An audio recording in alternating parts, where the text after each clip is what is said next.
నమస్తే మిత్రులారా, నేను మీ శ్రీనివాస్ చౌహాన్ అడ్వకేట్. మిత్రులారా, భార్య లేకపోతే భర్త దూరంగా ఉన్నప్పుడు తిరిగి కాపురానికి రమ్మని పిలిచినా రాకపోతే విడాకులు కోరుతూ న్యాయస్థానంలో కేసు ఫైల్ చేయవచ్చా? సో మిత్రులారా, మన దేశంలో హిందూ మ్యారేజ్ యాక్ట్ 1955 అనే చట్టం అమలు ఉంది. ఇందులోని సెక్షన్ 9 చాలా స్పష్టంగా వివరణ ఇస్తుంది. రెస్టిట్యూషన్ ఆఫ్ కాంజుగల్ రైట్స్ అనే అంశం గురించి చెప్తుంది. రెస్టిట్యూషన్ ఆఫ్ కాంజుగల్ రైట్స్ అంటే వివాహ పునరుద్ధరణ హక్కులు అని అర్థము.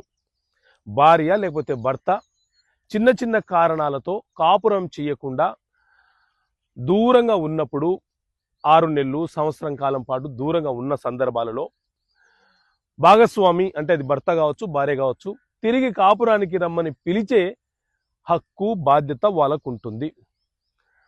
వాళ్ళు లీగల్గా పిలవాలంటే ఒక అడ్వకేట్ ద్వారా లీగల్గా నోటీస్ పంపించి కాపురానికి రమ్మని పిలవచ్చు.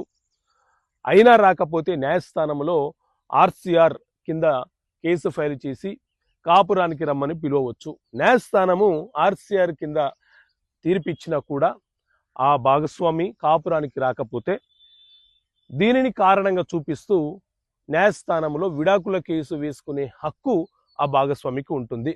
కాబట్టి చిన్న చిన్న కారణాలతో, చిన్న చిన్న గొడవలతో, ఒక చిన్న ఈగో లేకపోతే మనస్పర్ధాలతో దూరంగా ఉంటున్న భార్య భర్తలు ఒకసారి ఆలోచన చేసుకొని లీగల్గా ఆర్సీఆర్ కింద నోటీస్ పంపించినప్పుడు కలిసి కాపురం చేసే ప్రయత్నం చేయండి. లేకపోతే అవతల వ్యక్తి, అవతల భాగస్వామి విడాకులు కోరుతూ న్యాయస్థానంలో కేసు ఫైల్ చేస్తే విడాకులు పొందే అవకాశం వారికి ఉంటుంది. ఓకే మిత్రులారా, థ్యాంక్ యూ. జై హింద్.